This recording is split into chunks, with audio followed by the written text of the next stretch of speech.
Castro Ruz, que es la autora cubana Katiuska Blanco Castiñeira.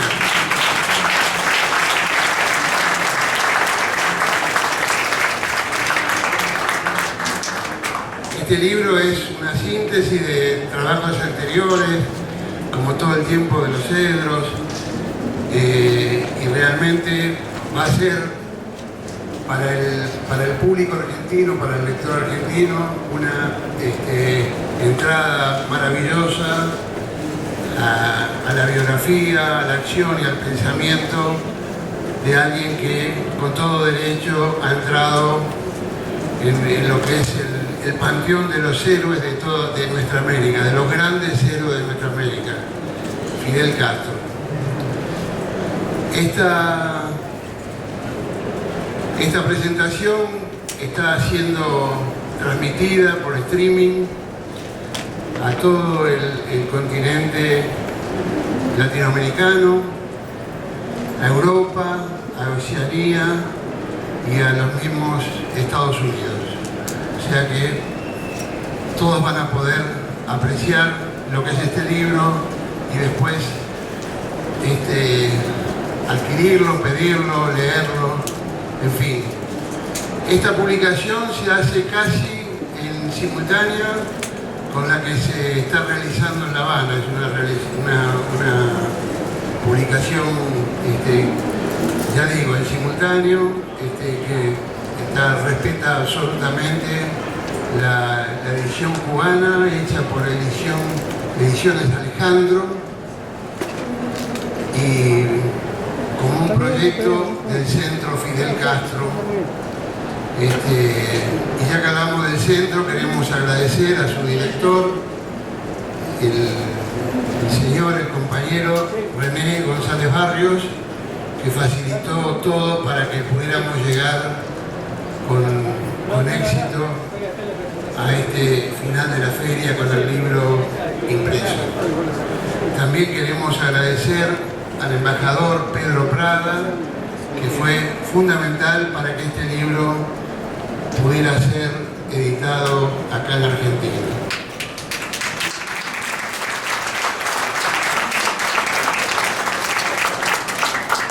Para hablar del libro, además de la autora Katiuska Blanco, del embajador, está el compañero Atilio Borón, extraordinario escritor, crítico, pero y sobre todo un gran militante revolucionario argentino.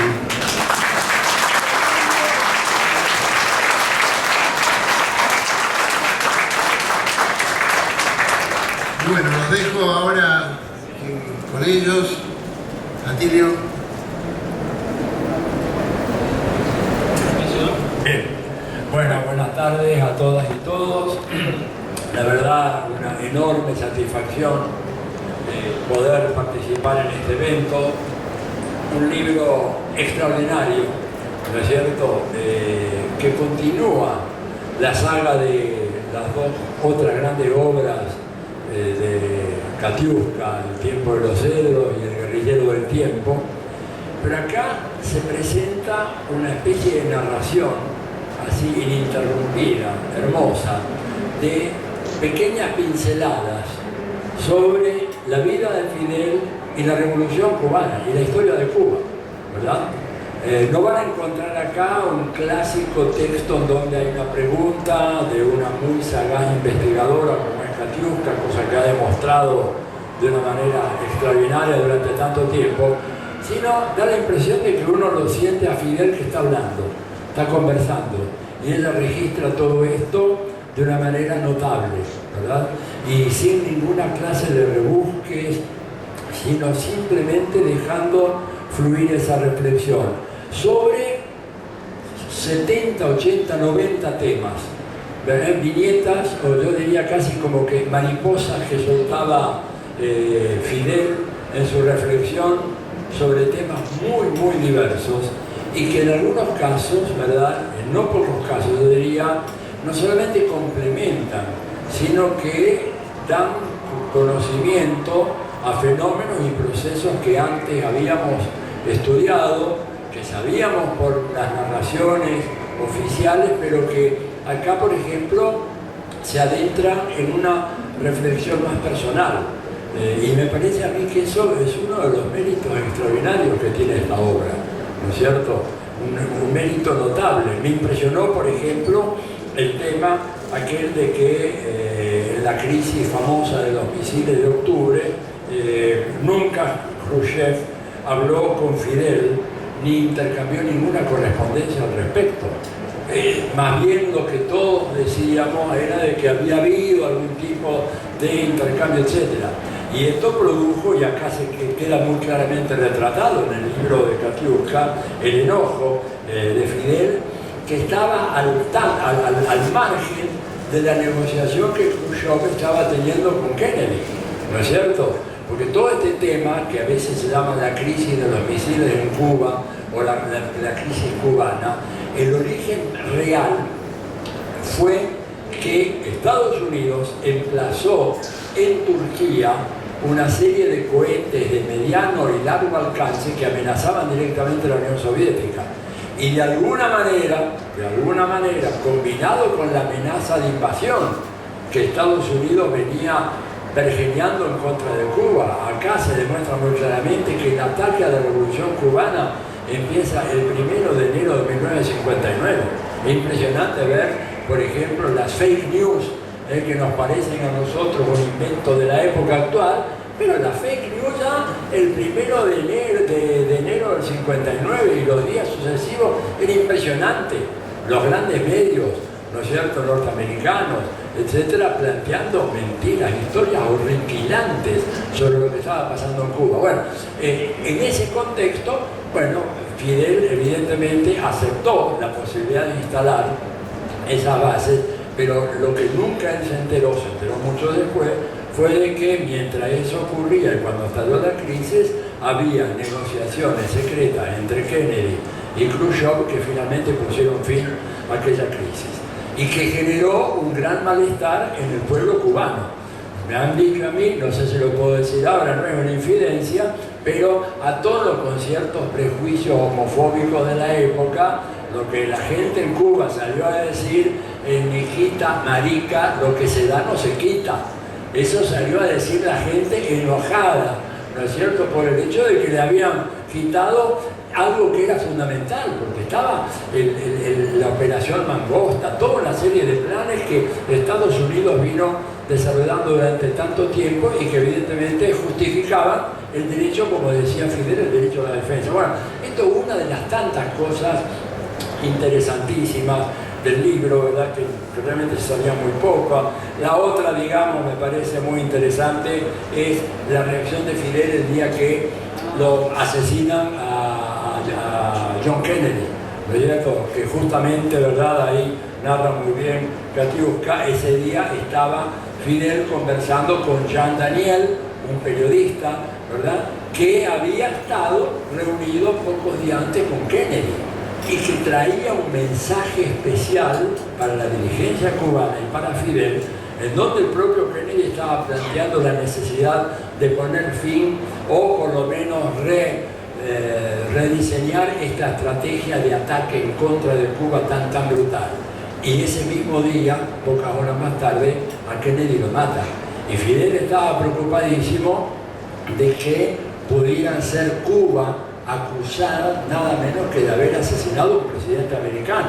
En ese contexto, imagínense ustedes, con toda la CIA, con todos los halcones, ¿verdad?, que querían arrasar con Cuba a cualquier precio, la acusación aquella podría haber sido devastadora. Por suerte no funcionó, pero fue interesante las reflexiones que Fidel vuelca y que ella recoge muy bien acá acerca de si un fanático puede intentar matar a una persona como Kennedy disparándole con un fusil de una mirilla, provisto de una mirilla a no sé, 200, 300 metros de distancia.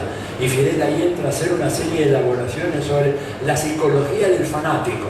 Él dice, el tipo que está dispuesto a matar a alguien como Kennedy no hace eso. No va con una mirilla desde lejos y además de eso se lleva una pistola y lo mata ahí o la apuñala y hace toda una reflexión muy interesante sobre ese aspecto. En fin, habría muchas cosas, tengo poquísimo tiempo. Pedro, ¿cómo estoy de tiempo? Muy mal ya, ¿no? Bueno, termino con una sola cosa, una anécdota de las tantísimas del libro realmente que enriquece la imagen de este personaje de otra galaxia, como canta Silvio, ¿verdad? Un hombre que sobrevivió a 638 tentativas de asesinato. Y este no es un número que inventó Katiuska. Es un número que está ratificado por documentos secretos del gobierno de Estados Unidos. 638 tentativas de asesinato. Yo quisiera terminar con esta breve reflexión. Ella habla en un momento determinado de la gira de Fidel en Chile, ¿verdad? En el año 71. Llega el 10 de noviembre de 1971, ¿verdad? Me acuerdo porque para mí ese día fue un día imborrable, porque yo estaba en Chile en ese momento y estaba justamente en la avenida Costanera, por donde pasaba la caravana de autos que venían del aeropuerto de Pudahuel a donde se iba a alojar Fidel. Y realmente había un mundo de gente, por supuesto en medio de una campaña del Mercurio y el Canal 13 de la Universidad Católica que decían de todo, a qué venía Fidel a proponer la guerrilla en Chile, a acabar con el régimen democrático, una cosa impresionante. Y bueno, y a eso de las 6 de la tarde aproximadamente, era pleno verano, ya aparece de a poco la caravana, primero los custodios y después en un auto descapotado aparecen los dos parados, Fidel y Allende, así, venían despacito por la avenida Costanera. Y yo estaba ahí con un grupo de estudiantes de Flaxo que estábamos enloquecidos, gritando, pero como locos. Nosotros, bueno, todo el mundo estaba gritando, pero nosotros sabéis que gritábamos más que los demás, porque en un momento determinado pasó Fidel, el auto estaba a una distancia de aquí a la primera fila, y nos hace así una seña. Nosotros nos quedamos, pero absolutamente petrificados. Le digo, yo dije, a ver, ¿qué imagen me puede revivir esto que acaba de pasar ahora? Entonces me acordé de Moisés bajando del monte Sinaí con las tablas de la ley, ¿no es cierto?, diciéndole a los judíos, esta es la salvación. Y un poco vimos nosotros en ese mensaje de Fidel que nos decía, ya basta de joder, la solución es la revolución, anímense, ¿no es cierto? Fue un poco el mensaje que nos dejó esa figura así deslumbrante, gigantesca. Además, parado en el auto, Allende era un hombre de estatura mediana, Fidel era bastante más alto, y parado en el auto era una figura gigantesca que nos convocaba a la revolución. Esto era Fidel, transmitía una vibración, una corriente, una electricidad, algo absolutamente única, que por eso hubo millones de chilenos que lo recibieron en ese país desde Tarapacá hasta Magallanes. Recorrió todo el país en medio de la gritería de la derecha que decía esto no es una visita diplomática, esto es otra cosa. Fue una visita extraordinaria, además que Fidel remató cuando el avión aquel se descompuso en Perú. La gran duda, ¿se descompuso o Fidel dijo que se descomponga? Porque quiere hablar con el nuevo presidente peruano, José María Velasco Ibarra, que resultó ser Velasco Ibarra un militar progresista que estableció relaciones con la Unión Soviética, relaciones con Cuba, todo lo demás. Una de esas tantas casualidades que Fidel sabía organizar muy bien. Ese viaje lo agarró a Velasco Alvarado, no Velasco Ibarra, también lo vio a Velasco Ibarra, pero en Quito, en Guayaquil. Velasco Alvarado, y estuvo conversando 4 horas Fidel con Velasco Alvarado. Y ya sabemos lo que era capaz de hacer Fidel cuando agarraba a una persona y lo tenía 4 horas frente a frente, conversando y apuntándole así con ese enorme dedo índice que tenía, y lo ponía acá en el pecho y lo convenció. Velasco Alvarado de repente se transformó en un puntal del proceso progresista latinoamericano, gran ayuda para el presidente Salvador Allende. Bueno, todo esto son algunas de las tantísimas cosas que hay en este libro, por eso es un placer para mí recomendarlo muy enfáticamente y agradecer a los amigos de Coligüe, ¿verdad?, y a Narvaja, ¿no es cierto?, Aurelio, que ha encarado la publicación de esta bellísima obra. Muchas gracias.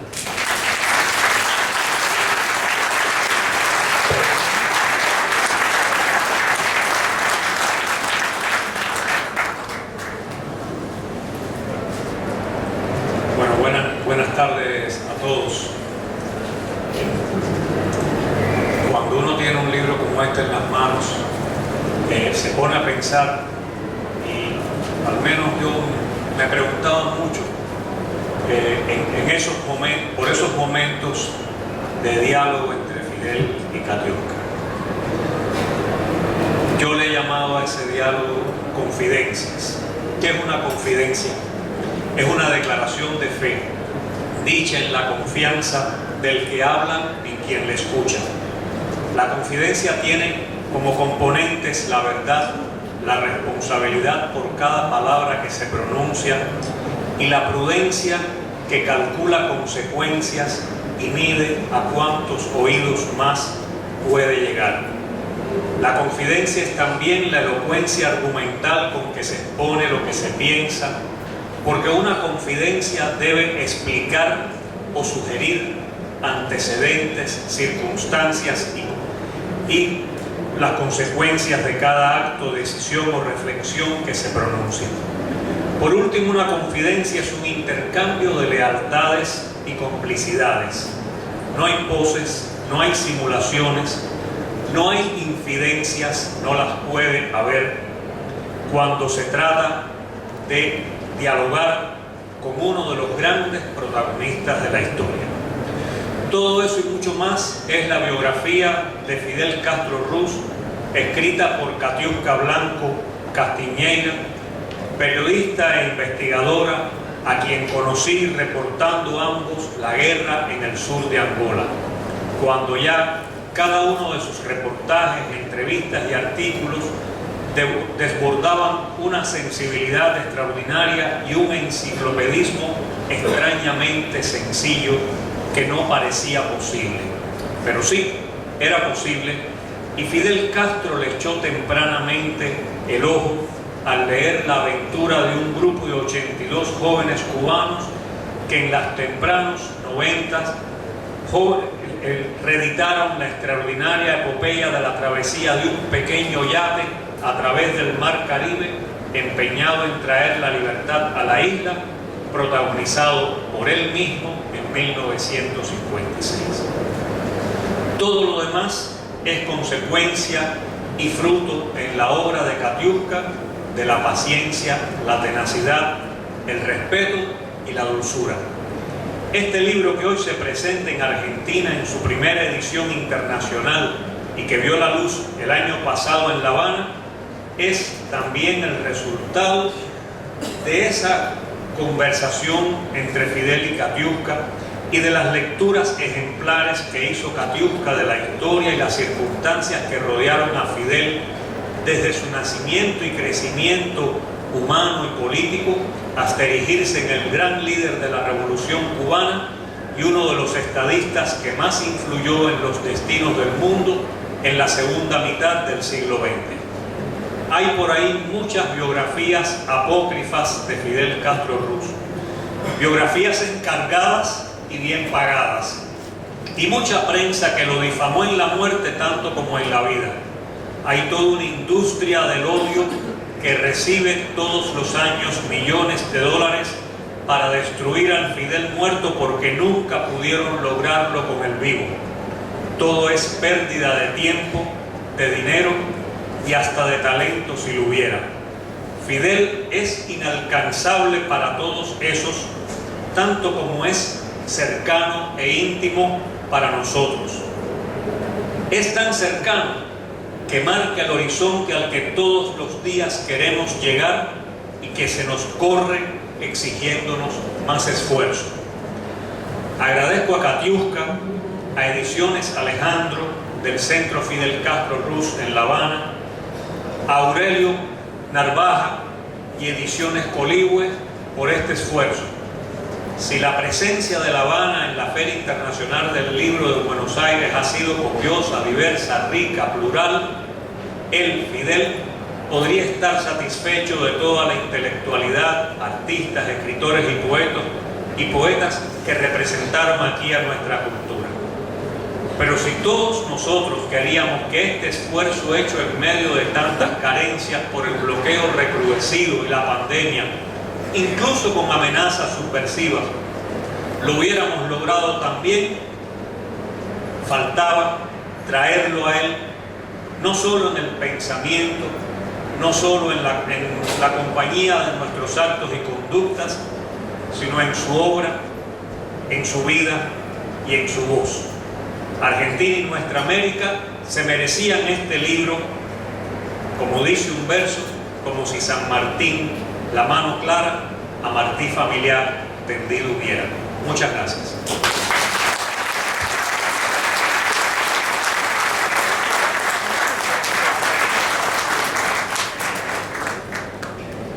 Bueno, en primer lugar quiero agradecer la presencia de todos esta tarde aquí, en especial la posibilidad de traerles este libro dada por el Centro Fidel Castro con Alejandro Ediciones y con Coligüe aquí en Argentina, con el esfuerzo de nuestra embajada, con la presencia de un maestro, Atilio Borón, y eso en primer lugar. Es difícil para mí siempre la tarea de escribir sobre Fidel. No crean que estoy superdotada o estoy dotada de una manera especial para ello.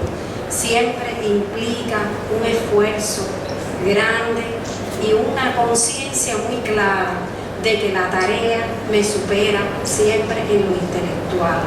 La compenso trabajando mucho y sintiendo desde el punto de vista militante la revolución cubana,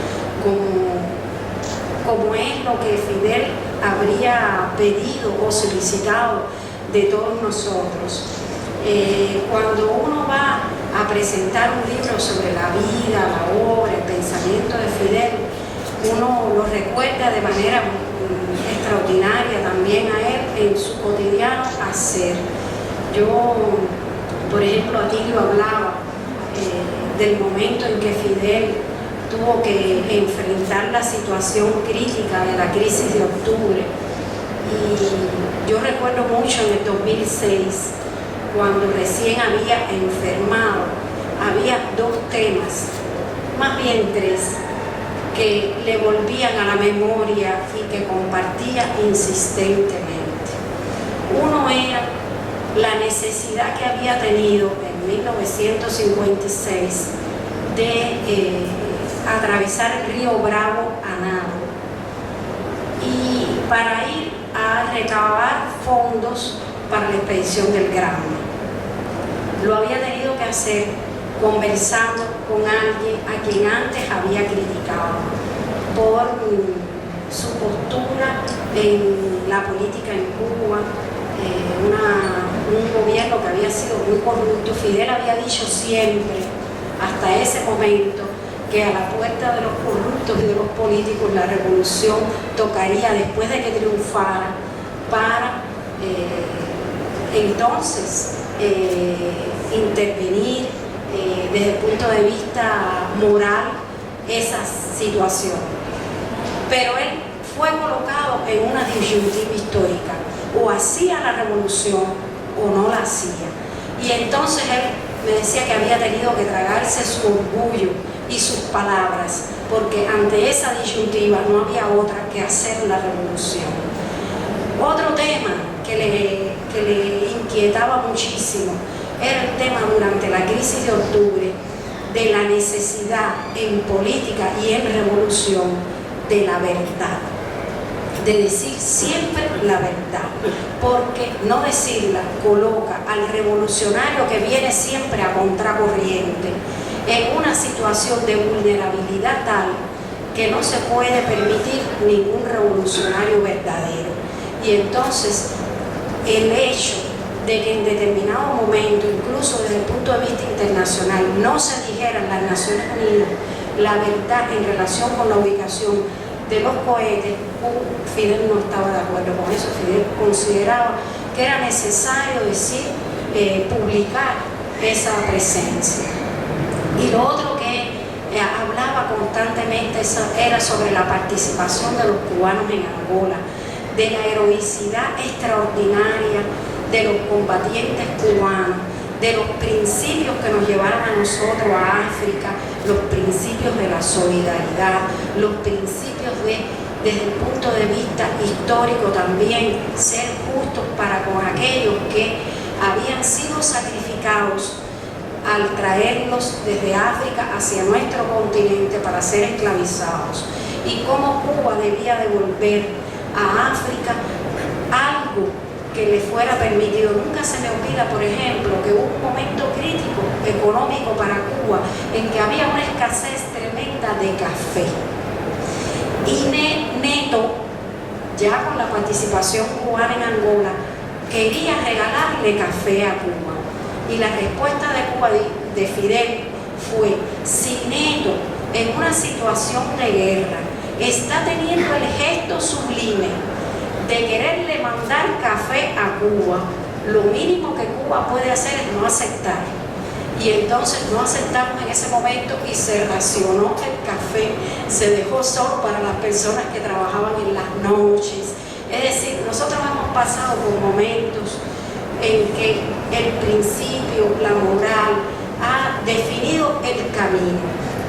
Hay una cuestión que en Fidel no creo que sea posible eludir, y es su papel de revolucionario antidogmático, de revolucionario creador, de revolucionario pensador, siempre con una flexibilidad extraordinaria, pero con una línea muy clara de fidelidad a los principios.